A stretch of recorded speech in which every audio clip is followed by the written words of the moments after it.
पानीपत के रौनक हत्याकांड के बारे में तो आपने सुना ही होगा, जहां पर एक 8 साल के मासूम बच्चे का पहले अपहरण किया जाता है। अपहरण करने वाला कोई और ही नहीं, उनका पड़ोसी और उनके पापा का दोस्त था। यह सब कुछ करने के बाद वह उसके घर वालों से 15 लाख रुपए की फिरौती मांगता है कि या तो 15 लाख रुपए दे दो वरना बच्चे की लाश मिलेगी। दोस्तों, यह सब कुछ होने के बावजूद जब घर वाले इस बात की कंप्लेन पुलिस में कर देते हैं तो उनको अपने मासूम बच्चे की लाश यहाँ पर गाँव के ही जोहड़ यानी तालाब में मिलती है।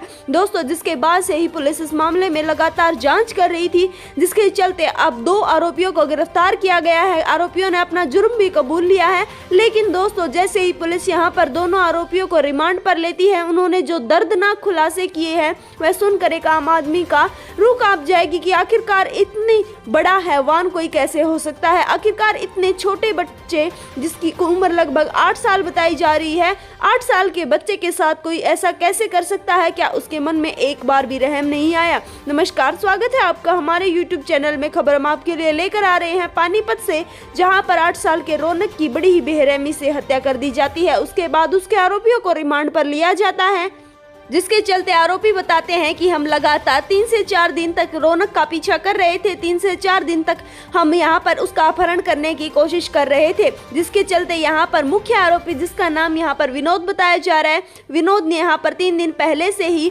यहां पर बच्चे को चीज दिलानी शुरू कर दी थी। जैसे ही बच्चा उनके घर पर जाता और वह बच्चे को कुछ खाने का सामान दिला देता। आज चौथा दिन था, चौथा दिन भी कुछ ऐसा ही था। रौनक उनके घर पर जाता है और वह रौनक को खेत में ले जाता है आम खिलाने के बहाने। जब खेत में जाते हैं तो वह पहले बच्चे को आम देता। बच्चा जैसे ही आम खाता है और अपने घर पर जाने लगता है, वह बच्चे को पीछे से पकड़ लेता है, उसका मुंह दबा लेता है, जिसके चलते बेटा अपने पिता को देख लेता है, जो कि जिसका नाम यहाँ पर शिव कुमार बताया जा रहा है। शिव कुमार ट्रैक्टर से घर पर जा रहा था। वह चिल्लाता है पापा पापा, लेकिन ट्रैक्टर के ज्यादा शोर में वह सुन नहीं पाता और तब तक यहाँ पर विनोद ने उसका मुंह बंद कर लिया था, जिसके बाद उसको जिंदा ही बोरे में डाल दिया गया था ताकि यह किसी को कुछ बोल ना दे। उसके बाद उसके मुंह के ऊपर दोनों आरोपियों ने, दूसरे आरोपी का नाम संजय बताया जा रहा है, उसके मुंह पर लगातार लात मारी है ताकि वह बच्चा बेहोश हो जाए। उसके मुंह के ऊपर इतनी चोटें आई जिसके चलते वह बेहोश हो जाता है। जब वह बेहोश होता है, आरोपियों को लगने लगता है कि इसकी मौत हो गई है,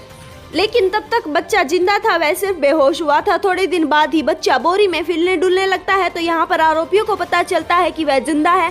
जिसके बाद वह दोबारा से उसके मुंह के ऊपर लात और घूंसे मारने लगते हैं। जिसके बाद उसको बोरे से बाहर निकाला जाता है। बोरे से बाहर निकालकर पैर से उसका गला दबाया जाता है। उसके गले पर पैर रखा जाता है और तब तक पैर से गला दबाया जाता है, तब तक उसकी मौत नहीं हो जाती। बच्चा तड़प तड़प कर वहां पर अपना दम तोड़ देता है। उसके बाद ही वह उसको जोहड़ में फेंक देते हैं। दोस्तों, इतनी बेरहमी से, इतनी हैवानियत से उन्होंने बच्चे का कत्ल किया है, वो भी सिर्फ 15 लाख रुपए के लिए। यह काफी शर्मसार कर देने वाली घटना निकल कर सामने आ रही है कि आखिरकार कोई इंसान इस हद तक कैसे गिर सकता है। फिलहाल कोर्ट ने उनको 3 दिन के रिमांड पर लेने के बाद फिलहाल जेल भेज दिया गया है। आगे की कार्रवाई कोर्ट जल्द ही करेगा। आप अपनी राय कमेंट सेक्शन में दे सकते हैं।